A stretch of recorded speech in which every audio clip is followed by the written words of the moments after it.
C'est entre l'île au Saint-Christophe et la dernière balise avant d'y arriver où le bateau a chaviré hier vers 10h, 10h30. À bord de cette embarcation, 9 personnes, dont 8 qui voulaient passer la journée à l'îlot. Les conditions météorologiques n'étaient pas du tout favorables.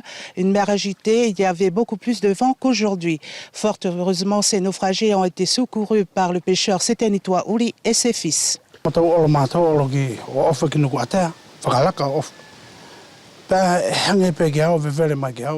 Nous étions partis direction l'îlot Nuku'atea, mais j'avais le pressentiment que quelque chose allait se passer.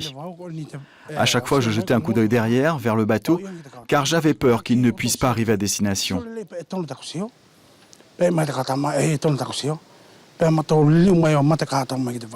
Et c'est là que je me suis aperçu que le bateau avait chaviré. J'ai demandé à mes enfants de regarder si ce que j'avais vu était bien vrai. Ils m'ont bien confirmé. On a tout de suite mis le moteur à fond, car je craignais qu'il y ait des blessés. Or, ce n'était pas le cas. Arrivé sur place, j'ai d'abord calmé les filles. Ça se voyait qu'elles paniquaient.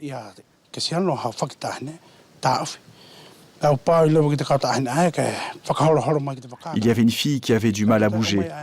J'ai donc demandé à mon fils Kessi de la secourir en lui enfilant le gilet.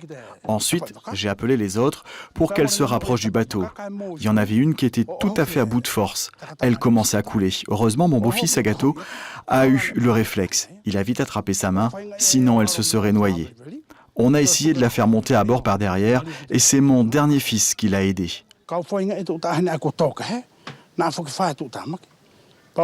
Mais il nous restait encore d'autres filles à sauver. J'ai pris un peu de distance pour que le courant m'emporte jusqu'à elles. Je leur ai dit de bien s'accrocher et on a essayé de les faire monter une par une. On a réussi sans difficulté pour 2, sauf que pour une des filles, c'était plus difficile, elle a failli se noyer aussi. J'ai vite attrapé sa main et on l'a fait monter dans le bateau.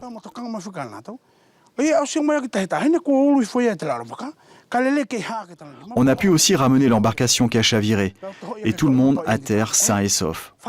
À cet instant précis, je priais Dieu pour qu'il nous aide et nous évite le pire. Car c'est vraiment douloureux de perdre quelqu'un dans de telles circonstances.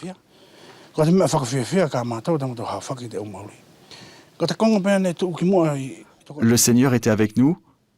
Les gendarmes sont intervenus 2 heures après l'opération de sauvetage. Si nous n'étions pas là, je pense qu'il y aurait pu avoir des morts. Et pourtant, la sécurité en mer est aussi du ressort de la gendarmerie. Michel Soula se charge de la surveillance maritime depuis maintenant 29 ans. Et ce, de près, via la radio VHF, tout ce qui se passe. Il préconise toutefois des mesures de sécurité pour éviter ce genre d'accident. Sur un bateau, il y a toujours la plaque du constructeur qui indique le nombre de passagers possible. Il faut savoir que c'est une moyenne qui a calculé sur 75-80 kg par personne. Donc, si on est en surcharge, forcément le bateau va se renverser. Je conseille à tout le monde de s'équiper d'une radio, d'appeler Wallis Radio quand il sort, dire où il va, combien ils sont à bord, ce qu'ils vont faire, et puis quand ils reviennent, dire aussi qu'ils rentrent. Voilà, comme ça, on est tranquille, ils sont rentrés. D'autre part, la radio, il vaudrait mieux la laisser en veille tout le long de la sortie, parce que la sécurité en mer, c'est pas à sens unique. Bon, je sais qu'il y en a qui ont la radio, mais qui ne m'appelleraient que s'ils ont un problème. Or, moi, quand je sais qu'il y a quelqu'un qui a un problème, j'appelle tout de suite tous ceux qui sont en mer pour aller porter assistance. Et donc, il faut avoir la radio en veille pour pouvoir recevoir mon appel. Il faut les gilets de sauvetage, il faut... Enfin, il y a tout un matériel de sécurité à avoir. Il faut s'intéresser aussi à la prévision météo parce que le temps peut changer très vite. À l'avenir, pour une intervention rapide, le mieux pour ces tennis est d'organiser régulièrement des patrouilles en mer, notamment le week-end. De plus en plus de personnes veulent changer d'air en passant la journée à l'îlot.